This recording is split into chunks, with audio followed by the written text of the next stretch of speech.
বন্ধুরা, সব লেবু গাছগুলো কাটিং করেছি, সেটা তোমাদের মাঝে তুলে ধরলাম। দেখো কত সুন্দর গোল হয়ে যাচ্ছে। ব্রাঞ্চগুলো না কাটলে ফল কম হবে।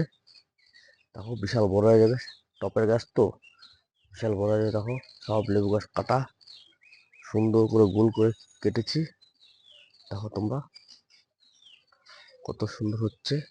এখানে দুটো লেবু আছে, এই যে দুটো লেবু আছে। দেখো এখানে এটাও কেটেছি।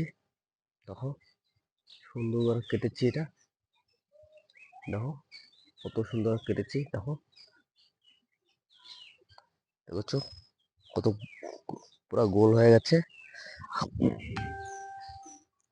কত ভালো লাগছে গাছগুলি। দেখো অত্যন্ত বড় হয়ে যাবে সাদের গাছ।